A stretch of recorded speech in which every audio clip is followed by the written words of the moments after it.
하나님의 말씀은 야고보서 5장 12절 말씀입니다. 새번역 성경으로 신약 358페이지에 있습니다. 야고보서 5장 12절 말씀, 하나님 말씀 봉독하겠습니다.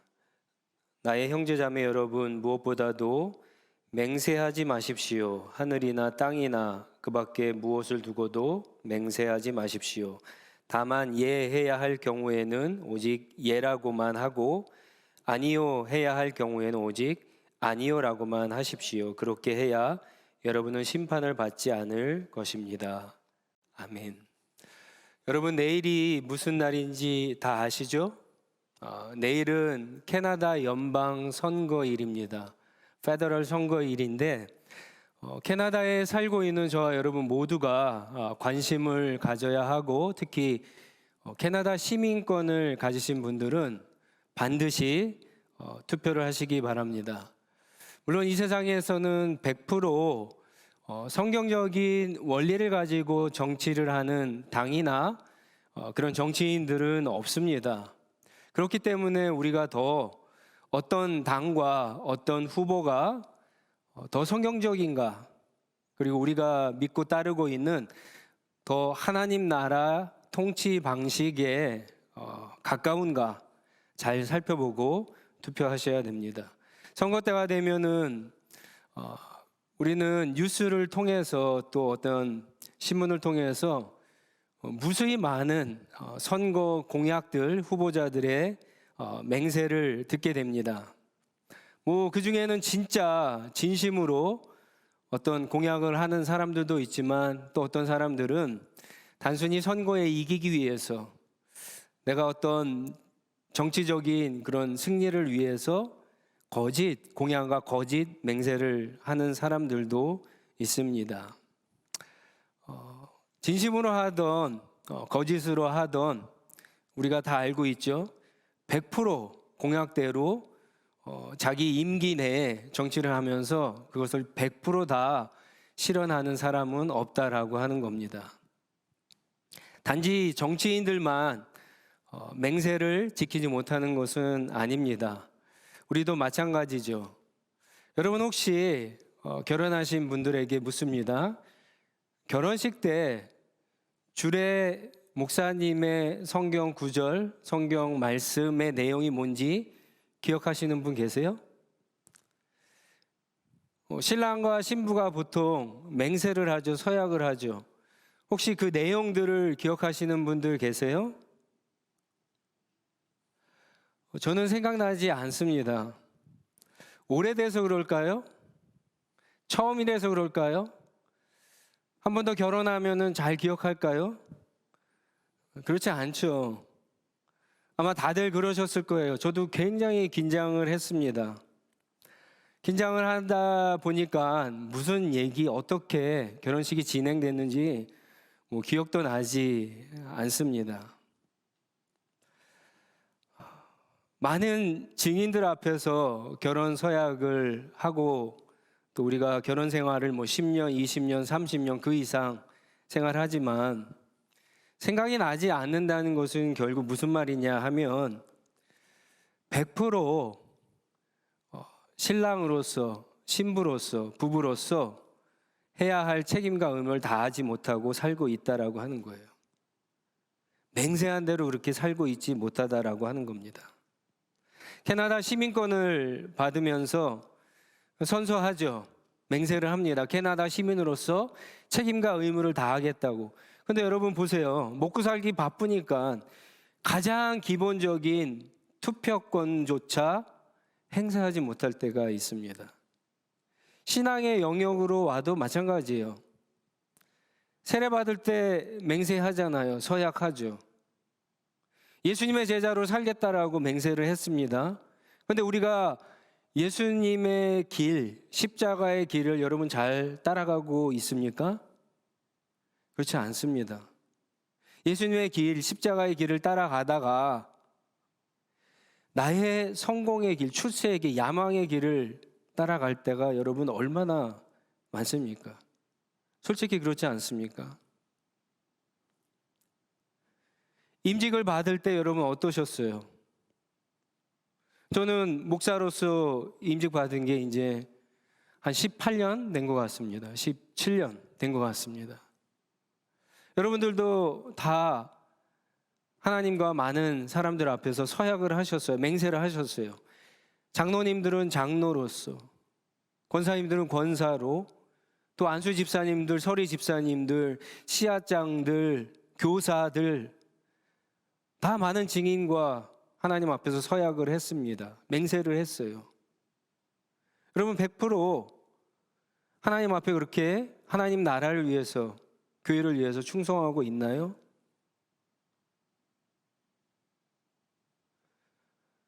아무도 충성하지 못합니다.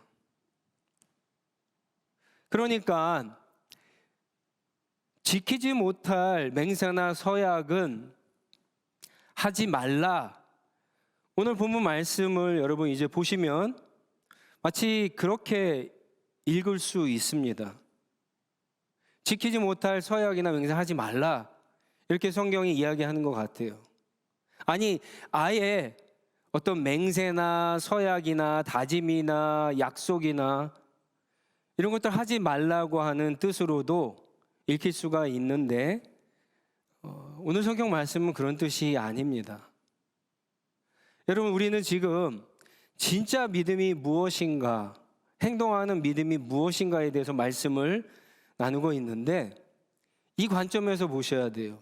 그럼 맹세가 믿음과 무슨 연관이 있는가? 맹세와 서약하는 것과 믿음이 무슨 상관이 있는가 좀 생각해 봐야 합니다. 여러분들, 왜 사람이 어떤 중요한 일에 왜 맹세를 하고 서약을 할까요? 말 그대로 중요하기 때문에 그렇죠. 그래서 아무 일이나 다 우리가 맹세하고 서약하는 것은 아니에요. 인생에 있어서, 신앙생활에 있어서 중요한 결혼식이나 세례식이나 교회 일꾼을 세우는 임직식이나 목사는 목사 안수식이나 또 캐나다 시민권을 받았을 때 시민 선서식을 할 때 맹세를 하고 서약하는 겁니다. 이 당시 유대인들은요, 이렇게 맹세하고 서약하는 것을 악하게 사용을 했습니다. 유대인들은 무슨 생각이 있었냐면은 하나님의 이름을 걸고 하는 맹세나 서약은 반드시 지켜야 하지만 그 밖에 하나님의 이름을 걸지 않는 맹세나 서약은 지키지 않아도 큰 죄가 되지 않는다라고 생각을 했습니다.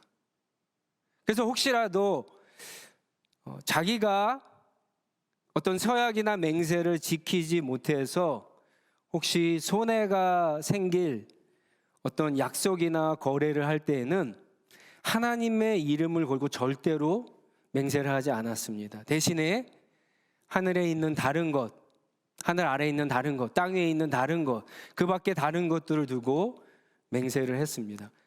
그렇게 하면 혹시라도 맹세를 지키지 못했을 때 자기에게 어떤 책임이 없고 대가가 없다라고 생각을 했습니다.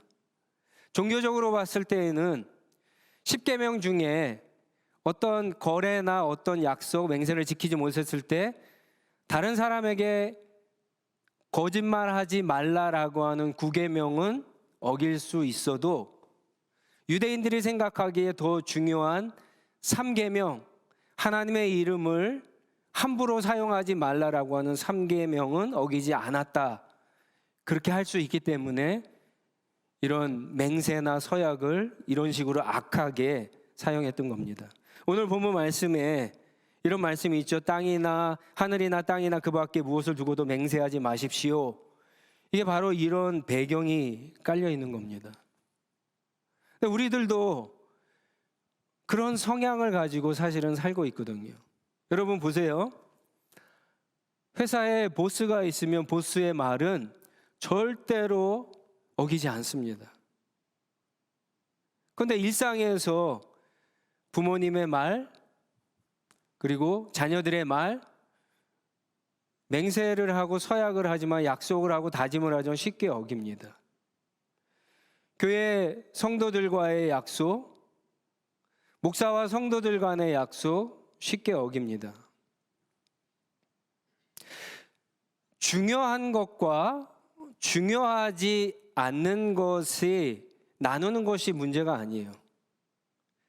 중요한 것은 지켜야 되고 중요하지 않는 것은 지키지 않고 함부로 해도 된다라고 하는 생각과 행동이 문제라고 하는 거예요. 이게 바로 진짜 믿음이 있으면 하나님 앞에서 할 수 없는 행동이다라고 하는 거예요. 야고보는 지금 그런 식의 맹세나 서약을 하지 말라고 하는 거예요. 사람들이 맹세를 하고 서약을 하는 또 한 가지 이유는 왜냐? 정직하지 못하기 때문에 그럽니다. 정직하면 맹세나 서약을 사실은 할 필요가 없어요. 그냥 말하면 상대방이 그냥 들어줍니다. 어느 목사님이 저 북쪽에 있는 그 인디언이죠, 네이티브 지역에 일주일 동안 선교를 하고 이제 아이들을 데리고 400번을 내려오다가 아마 과속을 한 것 같아요. 경찰이 따라와서 섰습니다. 걸렸습니다. 경찰이 차에서 내려서 이제 밴에 와갖고 이제 면허증을 요구하면서 이렇게 보니까 운전하는 사람만 나이가 좀 있고 그 안에 아이들은 젊은 아이들이 그냥 학생들이 가득 탔거든요. 그냥 궁금해서 물어봅니다. 어디 갔다 오는 거냐고. 했더니 목사님이 이렇게 대답했다고 그래요. 나는 목사고 내가 가리키는 아이들인데 우리는 지금 일주일 동안 북쪽에 있는 네이티브 선교를 하고 돌아오다가 조금 과속을 한 것 같다고. 그랬더니 경찰이 오히려 티켓을 띄는 것이 아니라 고생했다고, 보통 사람도 할 수 없는 일인데 고생했다고, 과속하지 말고 조심해서 가라고 하면서 그냥 보내줬다는 거예요. 제 친구 목사님은 새벽 기도에 그만 늦잠을 잤어요. 급히 일어나 갖고 성도들이 이제 기다리니까, 문을 열어야 되는데 기다리니까 조금 밟았던 것 같습니다. 경찰에 걸렸어요. 경찰도 물어봅니다. 젊은 사람이 양복을 입고 아침에 그 새벽에, 아무도 다니지 않는 새벽에 과속으로 다니니까 이상하죠. 물어보니까 내가 목사인데 지금 새벽 예배가 있는데 빨리 가서 문을 열고 예배를 인도해야 되는데 그만 늦잠을 자서 그렇다고. 그냥 온 적이 있다고 합니다. 저도 비슷한 경험이 있는데 10여 년 전만 해도요, 목사라 그러면은 그래도 많이 믿어줬어요. 인정을 해줬어요. 오늘날은 많이 달라졌습니다. 교회 다닌다라고 하는 말을 하기가 창피한 시대가 되었습니다. 보세요. 아무리 작은 일이라고 할지라도 상대방은 계약서를 원하고, 그렇죠? 혹시라도 나중에 법정에 갈까봐 녹화를 하고 녹음을 하는 시대가 되었습니다. 야고보가 지금 맹세하지 말라라고 하는 이 말은 긍정적으로 얘기하면 무슨 말이냐면요, 사람들에게 맹세를 하지 않아도 될 만큼 너가 진짜 믿음이 있다면 진실하게 살라, 정직하게 살라, 성실한 삶을 살라라고 하는 말씀이에요. 그래서 12절에 그 다음의 내용이 그런 내용입니다. 예라고 할 경우에 예만 해도 상대방이 믿어주고, 아니라고 해야 할 때 아니라고만 해도 상대방이 믿어주는 그런 정직한 삶을, 진실한 삶을 살라고 이야기하는 겁니다. 쉽지 않죠. 예라고 해야 될 때 예라고 하고 아니라고 할 때 아니라고 하는 것은요, 쉽지 않습니다. 이건 정말 믿음이 있지 않으면, 하나님 앞에 나의 삶을 맡기지 않으면, 당장 눈앞에 손해가 보고 내가 피해를 입는데 예라고 할 수 있습니까? 아니요라고 할 수 있어요? 쉽지 않습니다.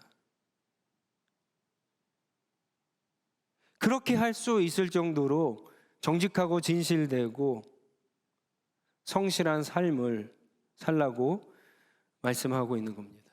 사실 야고보는 마태복음 5장 33절로 37절에 있는 예수님의 산상수훈 말씀을 인용하고 있습니다. 야고보서 전체가 산상수훈이랑 굉장히 밀접한 관계가 있는데, 여러분, 산상수훈이 뭐죠? 예수님의 가르침 중에 가장 중요한데, 산상수훈은 보시면 아시지만 구약에 하나님이 주신 율법에 대한 더 깊고 정확한 해석에 대한 예수님의 가르침이에요. 그러니까 예를 들어서 예수님이 그렇게 설명을 하시죠. 구약 율법에는 살인하지 말라. 너희가 그렇게 알고 그렇게 지키고 있지만 내가 너희에게 말하노니 형제에 대해서 분을 내고 욕을 하는 사람도 뭐다? 살인하지 말라라고 해서 이 살인의 개념을, 정의를 마음속에서부터 시작된다라고 더 정확하게 가르쳐 주셨습니다. 여기에 맹세하지 말라라고는 계명이 나오는데, 이것도 여러분 마찬가지예요. 예수님의 말씀이 바로 야고보가 그대로 인용하는 거예요. 맹세가 필요 없는 그런 정직한 삶을 살라라고 하는 것이 예수님의 가르침의 핵심입니다. 사실 우리가 맹세하고 서약을 할 때, 어떤 다짐을 할 때 대부분은 거짓으로 하지는 않습니다. 진심으로 그렇게 합니다. 그런데 아무리 진심이 들어간 맹세라고 할지라도 잘 보시면 그것은 믿음과는 반대가 되는, 대치가 되는 그런 행동이 될 수가 있습니다. 마태복음 26장 35절에 보면 한 번은 베드로가 예수님께 이런 맹세를 합니다. 그러니까 예수님이 너희가 나를 부인할 것이고 뭐 십자가에 내가 죽어야 될 것이다, 이런 얘기를 하셨을 때 베드로가 그렇게 이야기를 하죠. 주님과 함께 죽는 한이 있더라도 절대로 주님을 모른다고 하지 않겠습니다. 제자들도 다 그렇게 맹세를 합니다. 베드로의 맹세가 진심이었어요. 하지만 베드로의 맹세는 믿음은 아닙니다. 베드로와 제자들은 예수님을 조금 후에, 몇 시간 후에 다 부인하고 다 도망쳤습니다.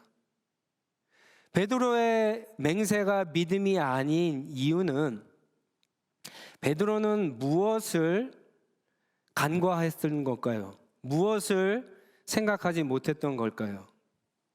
바로 이겁니다. 베드로는요, 하나님의 뜻과 하나님의 계획과 하나님의 섭리와 하나님의 지혜가, 하나님의 능력이 자기가 아무리 서약하고 맹세할지라도 그 일들 가운데 어떻게 펼쳐질 거에 대한 기대감이 전혀 없다는 거예요. 여러분, 이건 믿음이 아닙니다. 이건 내 다짐이고 내 결심이고 내 결단이고 내 의지지, 그건 믿음이 아니에요. 그런 것은 아무리 맹세하고 아무리 서약한더라도 그것은 오히려 믿음과 반대되는 행동이에요. 여러분, 믿음은 철저하게 하나님께 포커스가 맞춰져 있잖아요. 그래서 우리는 하나님의 뜻을 구하고 하나님의 방법, 하나님의 계획, 하나님의 지혜, 하나님의 능력을 더 구하잖아요. 그게 나한테 가장 좋은 거고 가장 최선인 것을 믿기 때문에. 이게 믿음이에요.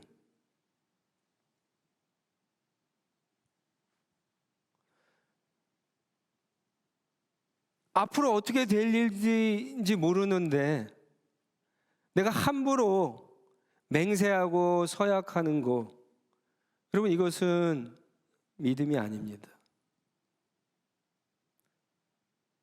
그렇다고 서약하고 맹세하지 말라고 하는 것이 아니에요. 당연히 세례 받을 때 서약해야죠. 하나님 나라 일꾼으로 임직을 받을 때 맹세해야죠. 결혼식 할 때 서약해야죠. 결혼하는데 서약도 하지 않으면 뭐예요? 그냥 내 마음대로 이혼한 것도 머릿속에 생각하고 한다는 거 아닙니까? 그러니까 그렇게 하면 안 돼요. 해야 돼요. 그런데 우리는 맹세하거나 서약할 때 뭐를 생각해야 돼요? 하나님의 뜻과 하나님의 계획과 하나님의 목적과 하나님의 능력과 하나님의 지혜를 의지해서 믿어서 내가 이것을 잘 지키도록 하겠습니다. 이게 맹세고 이게 서약이 되어야 하죠. 사실 오늘 본문 말씀을 준비하면서 몇 주 전부터 굉장히 고민을 했어요. 이 12절 말씀을 따로 설교를 해야 될까? 아니면 앞에 있는 내용과 연결을 해야 될까? 아니면 다음 주에 할 내용과 연결을 해야 될까? 여러분 좀 이상하지 않습니까? 5장, 야고보 5장 7절부터 야고보서의 결론인데 결론은 두 가지예요. 그렇기 때문에 너희가 인내하라, 끝까지 인내하라, 그리고 기도하라고 하는 거예요. 그런데 갑자기 야고보가요, 문맥을 쭉 읽어보시면 알겠지만 뚱딴지 같게 맹세하지 말라 그렇게 하고는 또 기도의 내용으로 13절에 바로 넘어가거든요. 이게 도대체 뭔가? 여러분 잠언서를 읽어볼 때 잠언의 내용이 주제가 다양하게 이렇게 나오는 것 여러분 기억하시죠? 야고보도 사실은 그런 패턴이 있거든요. 야고보서도. 그래서 야고보서의 별명이 신약의 잠언서라고도 이야기합니다. 그런데 이 맹세가 인내와 기도와 굉장히 밀접한 연관이 있다는 사실이에요.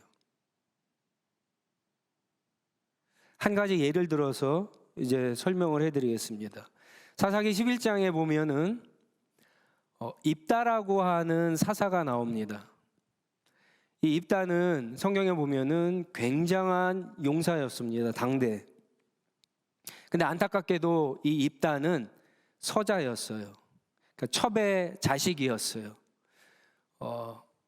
본부인이 아니라 첩의 자식이었는데 더군다나 입다의 어머니는 몸을 파는 창녀였습니다.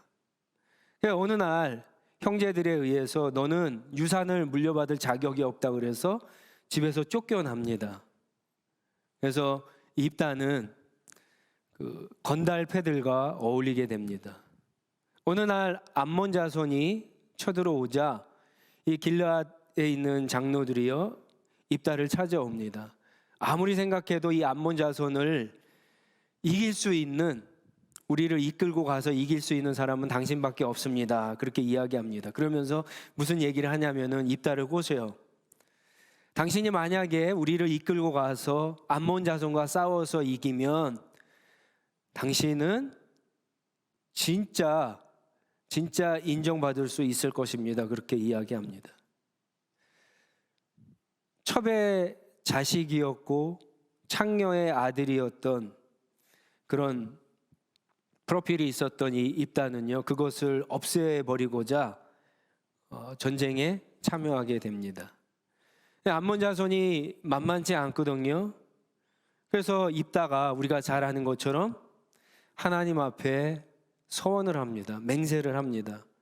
하나님 만약에 이 전쟁에서 이기게 해주시면 내가 전쟁에서 이기고 승리하는 날, 돌아오는 날, 우리 집에서 가장 먼저 나를 환영하는 그 사람이 누구든지 간에 그 사람을 하나님 앞에 번제로 드리겠습니다. 사실은 잘못된 거죠. 사람을 죽여서 번제로 하나님 앞에 드린다는 것 자체가 죄입니다. 출애굽기에 보면은 잘못된 맹세, 잘못된 서약을 했을 때 그것을 하나님 앞에 다시 만회할 수 있는 또 제사가 있어요. 근데 입다는 그렇게 하지 않고 결국에 가장 사랑하는 딸, 무남 동료였는데 그 외동딸이 나왔을 때 그 외동딸은 결국 하나님 앞에 번제로 바치게 됩니다. 이 말을 하는, 이 예를 드는 이유가 있습니다.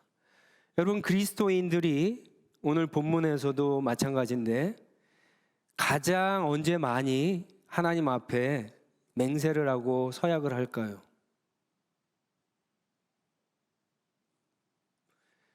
내 인생에서 가장 위험할 때, 위기가 닥쳤을 때, 고난을 당할 때, 어려움을 당할 때입니다.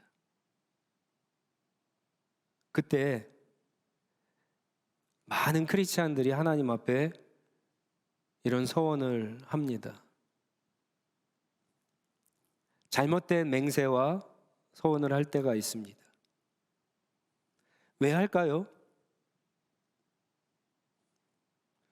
바로 지금 야고보가 이야기하는 이 두 가지를 사람들이 못하기 때문에 그러는 거예요.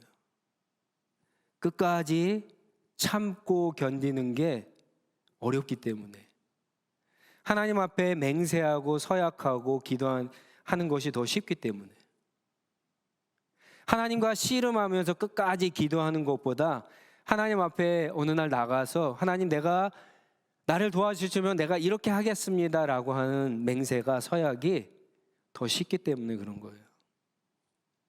여러분들, 저도 그렇지만 이런 맹세, 이런 서약 기도해 보셨죠? 하나님, 이번 한 번만 도와주세요. 도와주시면 제가 하나님이 원하시는 건 뭐든지 다 하겠습니다. 하나님이 이번 이 테스트, 이 시험 너무 중요한데 이것만 붙게 해주세요. 하나님, 제가 이 학교에, 이 학과에 꼭 들어가고 싶은데 꼭 들어가게 해주세요. 하나님, 이 직장에 꼭 들어가게 해주세요. 하나님, 내가 이번에 새로 비즈니스 시작했는데 이 비즈니스 정말 잘 되게 해주세요. 이것만 잘 되게 해주시면 제가 앞으로 11조 생활 잘하겠습니다. 제가 헌금 생활 잘하겠습니다. 제가 교회에서 하는 선교 매년 가겠습니다. 목사가 되겠다고 선교 서약한 분도 계시고, 그렇죠? 교회에서 내가 무슨 일을 하든지 간에 하나님 앞에 죽도록 충성하겠습니다.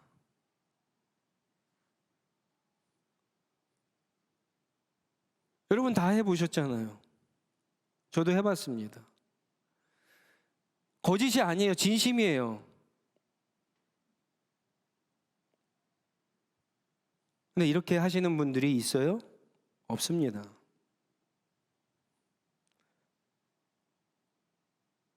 가끔 어떤 분들 간증을 들어보면은요, 이런 서약이나 이런 맹세를 해서 하나님께 응답받은 그런 적이 있다고, 은혜를 받았다고 간증하는 분들이 있어요.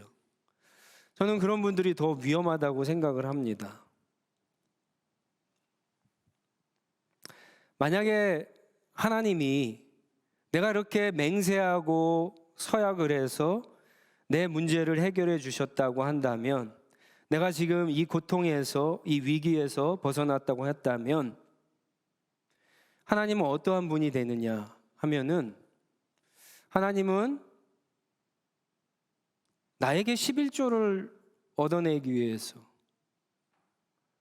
나에게 헌금을 뜯어내기 위해서, 하나님은 나를 교회 일꾼으로 부리기 위해서, 하나님의 선교를 위해서 누군가를 보내야 되는데 보낼 사람이 없어서 나에게 그런 위기와 고난과 어려움을 주신 그런 하나님이 된다라고 하는 사실이에요.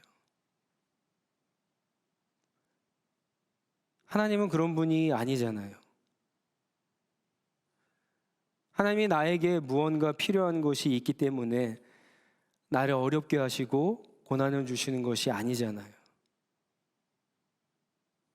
내가 지금 어렵고 힘들고 어떤 인생의 큰 위기 가운데 있는 게 내가 하나님 앞에 이런 서약과 맹세를 하지 않았기 때문에 온 거라고 생각하십니까? 그렇지 않잖아요. 여러분, 우리 지난 시간에 5장 11절 이 말씀이 아주 중요하다 그랬는데, 왜 뚱딴지같이 마지막에 야고보가 주님은 가여워하시는 마음이 넘치고 불쌍히 여기신 마음이 크십니다. 여러분, 이 얘기를 왜 했는지 한번 깊이 묵상해 보셔야 돼요. 여러분, 하나님이 우리에게 주시는 모든 은혜와 모든 복은요, 항상 그 원인이 우리에게 있지 않습니다.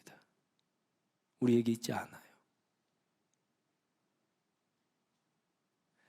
10년을, 20년을, 아니 평생을 내가 하나님을 위해서 충성을 했다고 해서 복 받는 것이 아니에요.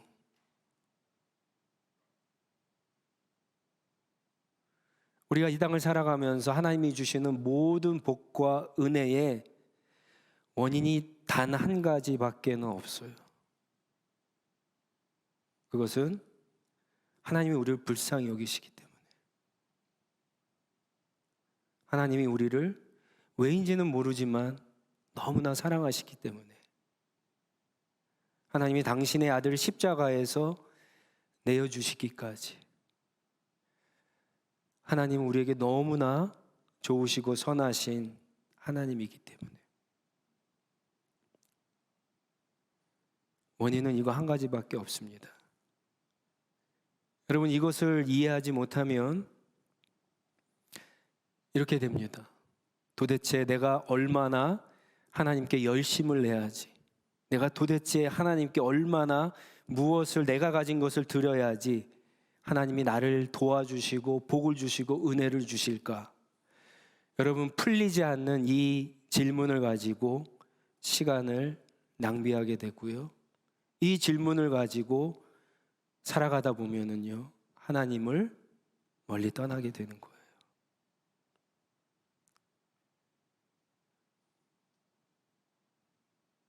우리의 믿음, 우리의 믿음의 행동, 맹세, 서약, 헌신, 섬김의 이유는 다 하나님 때문입니다.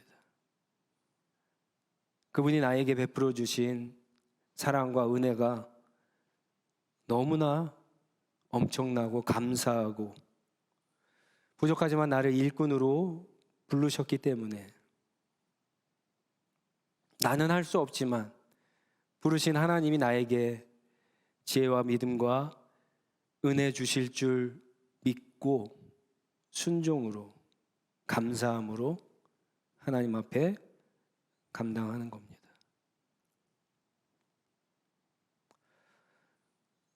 여러분, 지금 너무 힘들다고 어렵다고 하나님께 하는 이 맹세 서약을 우리가 악하게 이용하면 안 됩니다.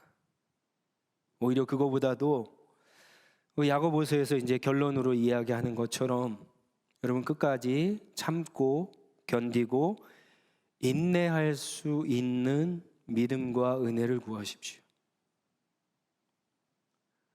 다른 사람 탓, 환경 탓하지 마시고 하나님의 사랑과 선하심과 자비하심, 긍휼하심을 믿고 하나님 앞에 가서 기도로 하나님과 씨름을 하십시오.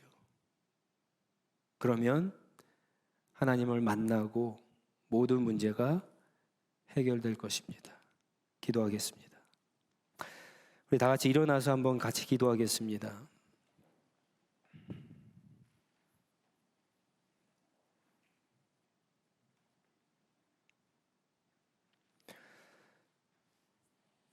여러분 중에 혹시 어렵고 힘든 분들이 있어서 어쩌면 아까 이야기한 것처럼 그런 기도를 하고 계신 분들이 있는지 모르겠습니다.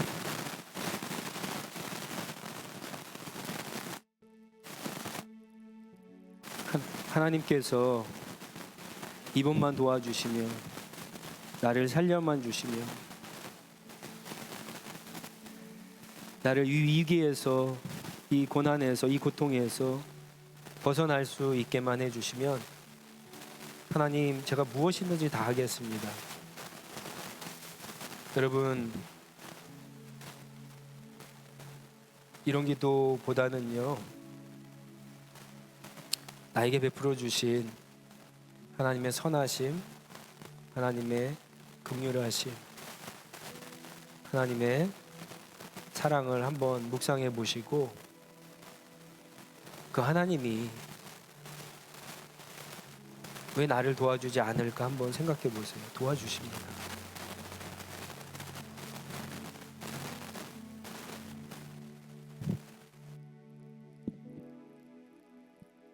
끝까지 하나님의 선하심을 믿으시고, 여러분 다른 사람 탓, 환경 탓, 상황 탓, 가족 탓 하지 마시고 여러분 하나님 앞에서 기도로 씨름하시기 바랍니다. 그러면 내 눈앞에 펼쳐진 안개가 걷히고 예수님만, 하나님만 보게 되는 그런 놀라운 은혜를 경험하고 모든 문제가 해결될 것입니다. 그 은혜를 우리에게 허락해 달라고 한번 주님 앞에 기도로 나아가도록 하겠습니다. 기도하겠습니다.